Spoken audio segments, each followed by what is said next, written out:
Halo sahabat Yandim Tutorial dimanapun berada, kesempatan baik ini kita kembali bahas soal yang spesial di sini, yaitu latihan soal P3K tentang manajerial. Oke, tanpa berlama-lama langsung saja kita ke pembahasan soalnya. Pertanyaan nomor 1. Apa yang dimaksud dengan integritas dalam konteks manajerial?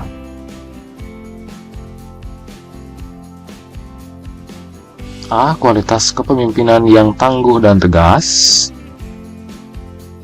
B. Kesesuaian antara prinsip yang dipegang dengan tindakan yang dilakukan. C. Kemampuan untuk mengatasi konflik dengan persuasif. D. Kepatuhan terhadap aturan dan regulasi yang berlaku. E. Kepatuhan terhadap keputusan atasan. Silakan dijawab, waktunya 5 detik.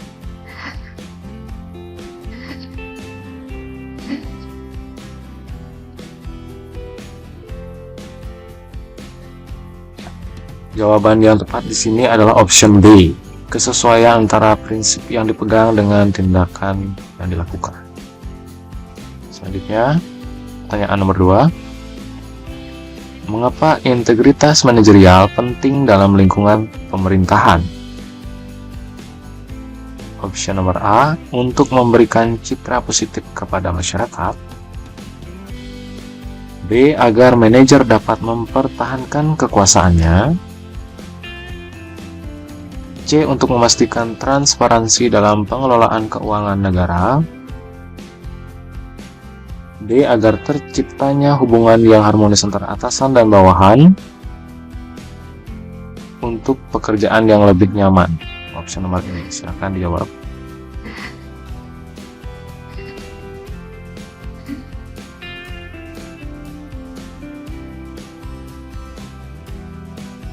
Tepat sekali jawabannya, yaitu option C, untuk memastikan transparansi dalam pengelolaan keuangan negara.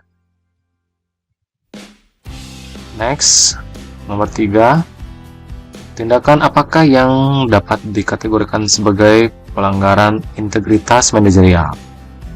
Kata kuncinya adalah pelanggaran integritas manajerial. A. Memiliki keterbukaan dalam pengambilan keputusan. B. Menerima suap dalam bentuk apapun. C. Memastikan keadilan dalam sistem rekrutmen. D. Menghormati pendapat bawahan tanpa memeriksa kebenarannya. E. Menerima pekerjaan dari atasan langsung. Silakan dijawab, waktunya 5 detik.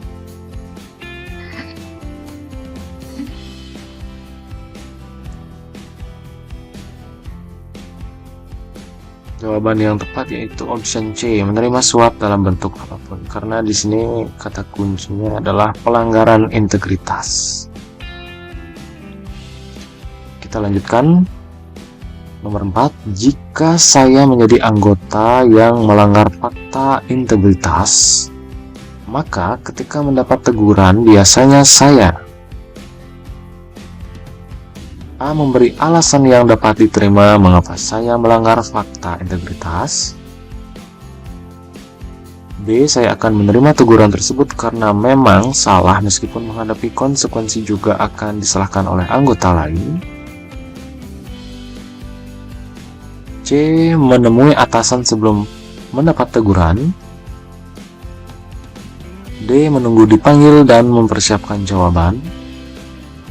E. Pasrah akan nasib yang diterima. Silakan, waktunya 5 detik dijawab.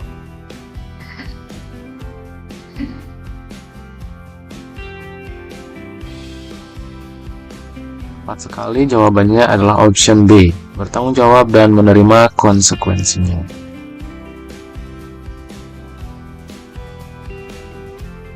Next, pertanyaan nomor 5. Secara umum, orang yang mengatakan saya orang yang dapat dipercaya karena A. Saya orang yang ramah dan mau mendengar keluhan orang lain. B. Saya orang yang terbuka. C. Saya melakukan apa yang saya katakan? B. Saya siap membantu tanpa memikirkan imbalan yang akan saya terima. E. Saya bersifat sabar dan penuh perhatian terhadap orang lain. Silakan dijawab.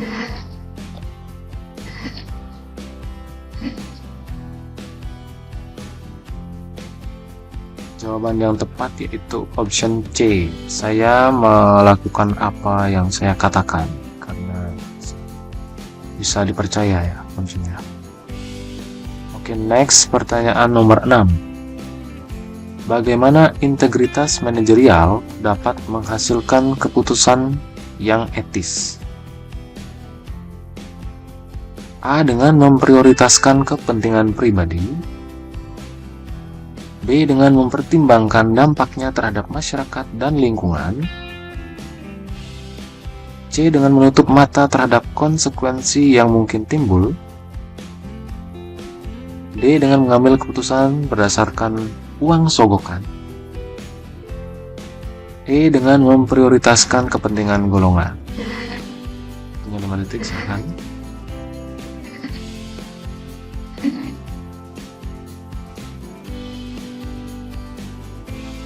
Jawaban yang tepat yaitu B. Dengan mempertimbangkan dampaknya terhadap masyarakat dan lingkungan. Oke, kita lanjutkan. Nomor 7. Jika bekerja adalah upaya untuk meraih kesuksesan, Anda akan A. Bekerja dengan disiplin dan selalu berusaha memberikan yang terbaik. B. Berusaha menyingkirkan orang yang menghalangi Anda. C. Bekerja keras membanting tulang. D. Bekerja lembur sampai malam. E. Bekerja sesuai porsi dan seperlunya saja. Oke, silahkan.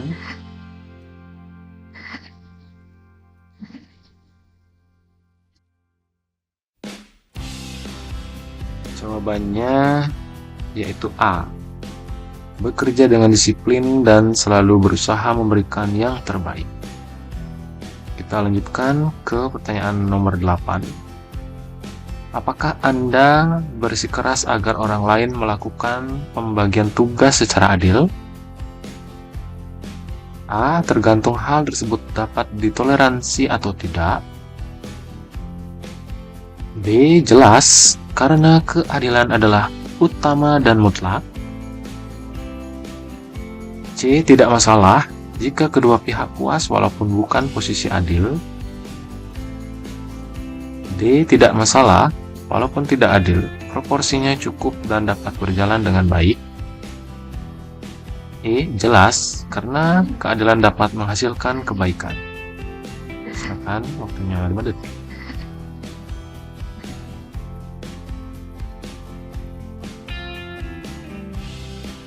Jawaban yang tepat yaitu option B. Jelas, karena keadilan adalah utama dan mutlak.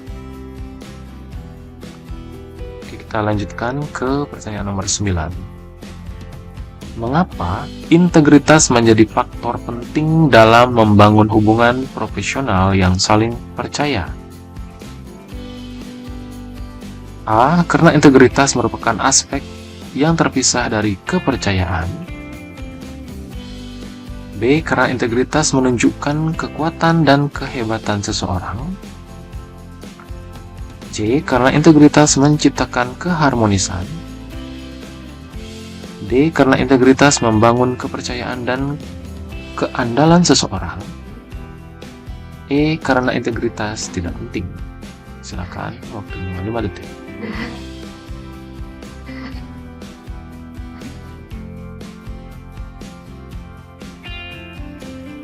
Jawaban yang tepat yaitu option D. Karena integritas membangun kepercayaan dan keandalan seseorang. Kita lanjutkan ke pertanyaan nomor 10. Kapan seseorang manajer atau pimpinan dikatakan memiliki integritas yang kuat? A. Ketika menyampaikan informasi yang bersifat rahasia. B. Ketika menutupi kesalahan yang dilakukan.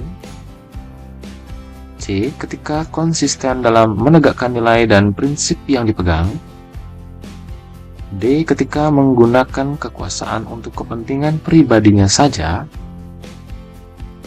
E. Ketika memerintah semaunya. Silakan 5 detik jawab.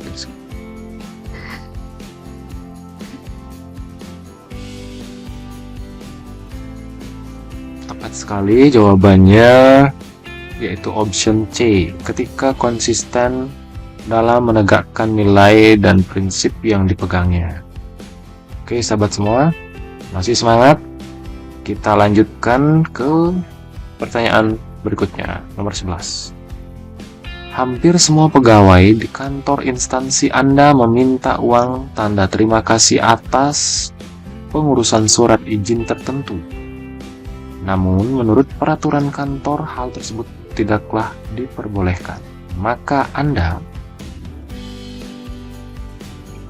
A. ikut melakukannya karena bagaimanapun juga kawan-kawan kantor juga melakukannya. B. Melakukannya hanya jika terpaksa membutuhkan uang tambahan untuk keperluan keluarga. C. Terkadang saja melakukan hal tersebut. D. Berusaha semampunya untuk tidak melakukannya. E. Tidak ingin melakukannya sama sekali. Silakan, waktunya 5 detik.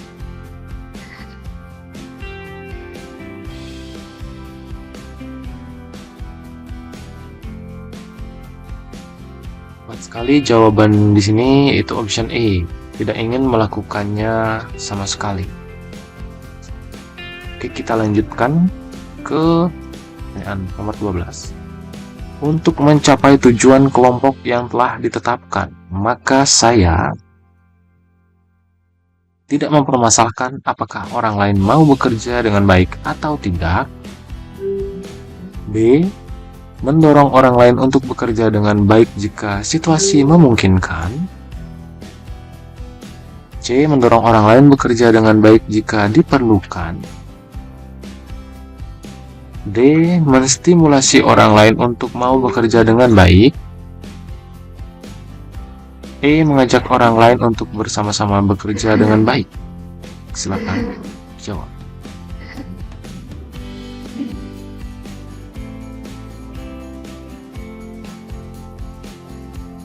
Jawaban yang tepat yaitu option D ya sahabat semua ya.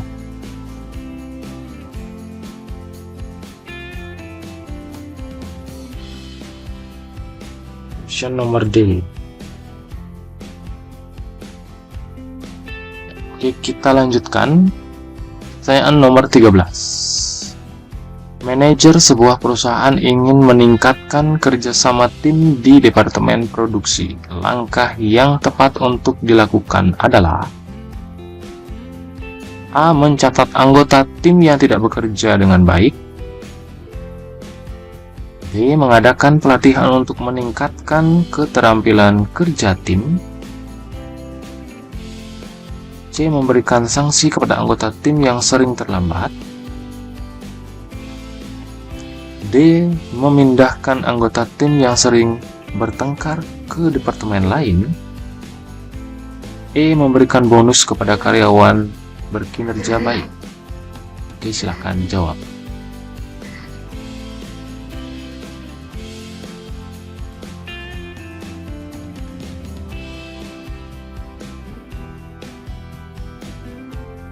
Jawaban yang tepat di sini yaitu option nomor B.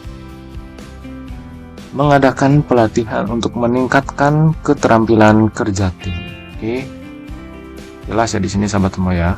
Oke, kita lanjutkan ke pertanyaan nomor 14. Seorang manajer proyek ingin memastikan kerjasama tim yang optimal dalam proyek yang sedang dikerjakan. Langkah yang tepat untuk dilakukan adalah A. Memberikan setiap anggota tim bekerja sendiri-sendiri tanpa supervisi. B. Membuat jadwal rapat harian untuk memastikan komunikasi dan koordinasi antar tim. C. Memberikan bonus kepada anggota tim yang paling produktif. D. Menunjuk salah satu anggota tim sebagai pemimpin tanpa proses pemilihan yang jelas. E. Mencatat anggota tim yang tidak produktif. Dipersilahkan.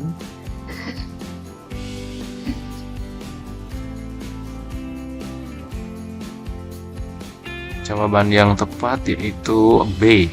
Membuat jadwal rapat harian untuk memastikan komunikasi dan koordinasi antar tim. Kita lanjutkan ke pertanyaan nomor 15. Konflik dalam tim dapat diatasi dengan cara A. Menghindari komunikasi terbuka. B. Menyalahkan anggota tim yang dianggap sebagai penyebab konflik. C. Menggunakan teknik negosiasi dan mediasi. D. Memberikan konflik terus berlanjut tanpa intervensi. E. Membubarkan tim. Silakan, waktunya 5 detik.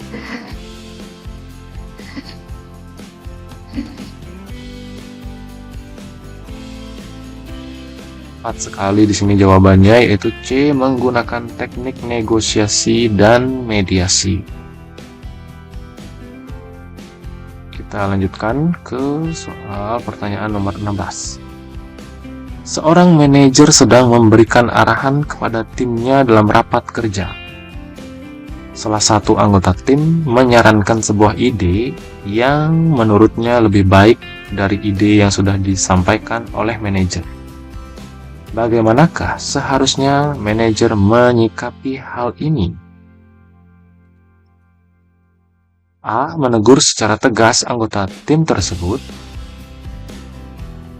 B. Menghargai ide yang disampaikan anggota tim dan membahasnya bersama untuk solusi terbaik. C. Mengabaikan ide yang disampaikan anggota tim. D. Meminta anggota tim tersebut untuk keluar dari rapat. E. Marah kepada anggota tim yang dianggap mengganggu. Silakan, waktunya 5 detik.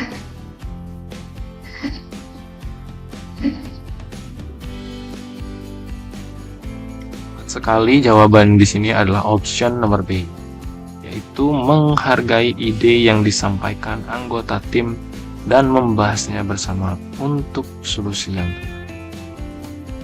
Jadi pimpinan juga harus terbuka seperti itu ya. Oke, kita lanjutkan ke pertanyaan nomor 17.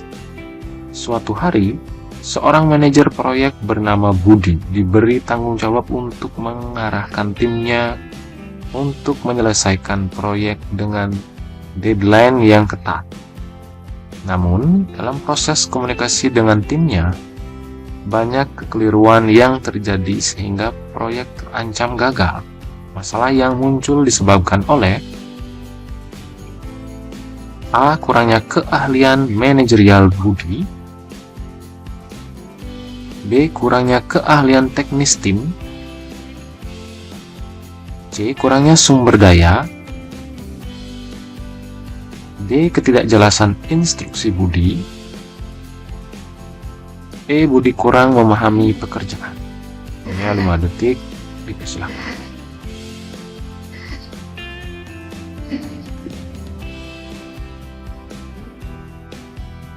Jawaban yang tepat di sini adalah option D, ketidakjelasan instruksi Budi. Karena kata kuncinya adalah komunikasi di sini ya, komunikasi dengan timnya. Oke, kita lanjutkan ke pertanyaan nomor 18.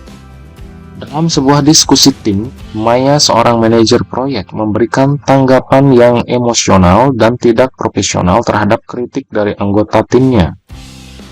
Sikap yang dapat menyebabkan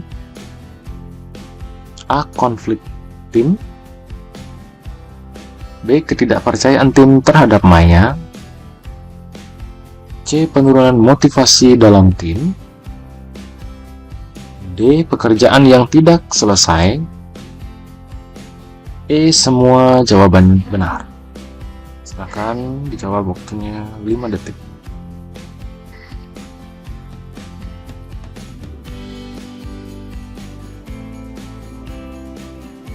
Tepat sekali, sahabat semua, jawabannya adalah option E. Semua jawabannya di sini benar. Kita lanjutkan ke pertanyaan nomor 19. Seorang manajer proyek yang memiliki orientasi pada hasil akan fokus pada. Pertanyaannya, kuncinya di sini orientasi hasil ya. A. Proses yang berjalan lancar. B. Pencapaian tujuan proyek. C. Hubungan interpersonal tim. D. Perencanaan strategis proyek. E. Kerja tim. Silakan dijawab, waktunya 5 detik.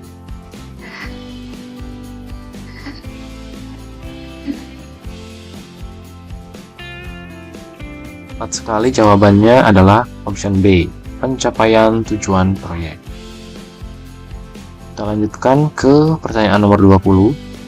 Seorang manajer yang berorientasi pada hasil akan senantiasa memotivasi timnya untuk A. Tetap bekerja dalam zona nyaman.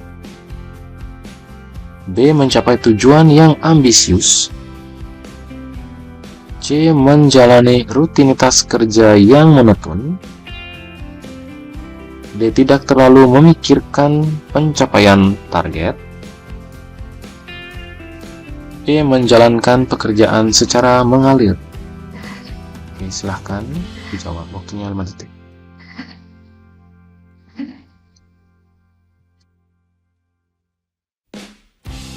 Tepat sekali, jawaban di sini adalah nomor B.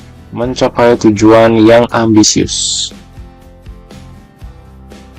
Oke, masih semangat sahabat semua. Kita lanjutkan ke pertanyaan nomor 21. Seorang manajer di kantor pelayanan publik di daerah Y mendapat laporan bahwa ada staf yang terlibat dalam praktik korupsi terkait dengan pelayanan publik. Tindakan apa yang sebaiknya dilakukan oleh manajer tersebut? A. Melindungi staf yang terlibat korupsi agar tidak terkena hukuman berat. B. Melakukan investigasi internal untuk mengetahui kebenaran laporan tersebut. C. Mengabaikan laporan tersebut karena tidak ingin terlibat dalam masalah internal staf. D. Memberhentikan staf yang terlibat korupsi tanpa melakukan investigasi terlebih dahulu. E. Memberikan bonus kepada staf yang terlibat agar tidak melaporkan kejadian tersebut. Silakan, waktunya 5 detik.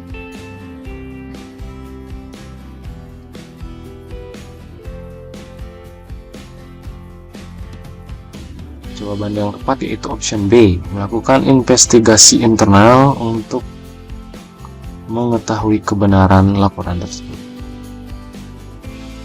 Kita lanjutkan. Nomor 22. Seorang manajer pelayanan publik perlu memastikan bahwa setiap proses pelayanan dilakukan secara efisien dan efektif. Langkah yang sebaiknya dilakukan adalah A. Meningkatkan birokrasi dalam proses pelayanan. B. Memperpanjang waktu layanan untuk mengurangi antrean. C. Menciptakan sistem informasi pelayanan yang terintegrasi. D. Mengurangi petugas yang bertugas dalam pelayanan. E. Membuat jadwal kerja shift. Oke, silahkan, waktunya 5 detik.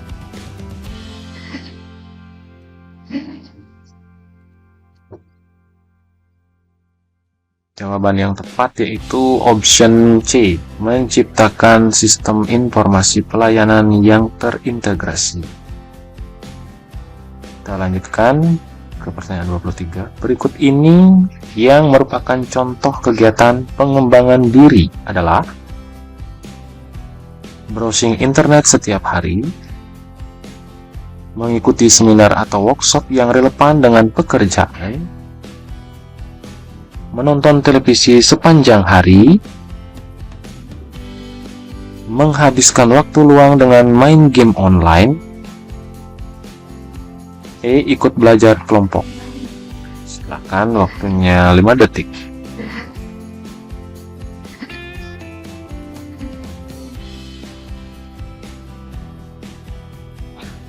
Jawaban yang tepat yaitu option B, mengikuti seminar atau workshop yang relevan dengan pekerjaan. Oke, kita lanjutkan. Nomor 24. Salah satu anggota tim Anda memiliki potensi besar namun seringkali merasa rendah diri dan kurang percaya diri. Bagaimana Anda sebagai manajer membantu dalam mengembangkan dirinya? A. Mengkritiknya secara terbuka agar ia bisa menyadari kesalahan-kesalahannya.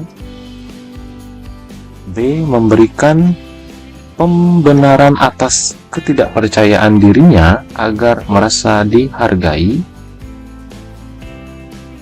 C. Mengadakan sesi mentoring dan memberikan dukungan serta penguatan positif. D. Memberikan anggota tersebut menyelesaikan masalahnya sendiri tanpa campur tangan. E. Bersikap acuh tak acuh saja. Silakan, waktunya 5 detik.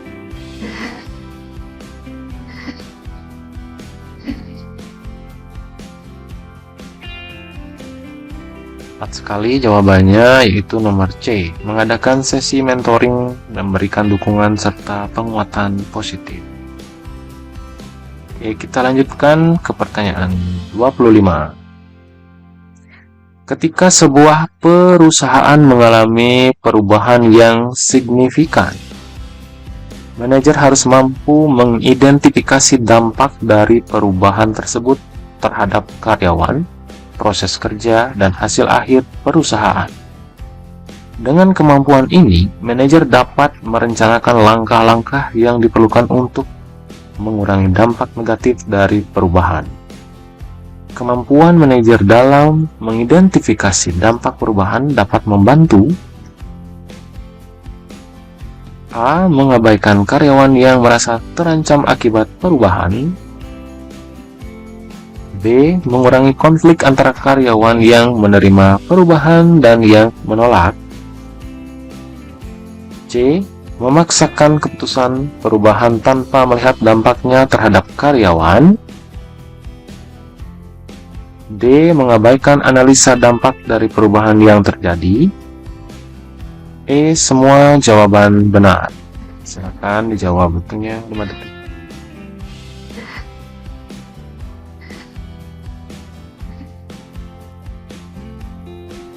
Jawaban yang tepat di sini adalah option B, mengurangi konflik antara karyawan yang menerima perubahan dan yang menolak.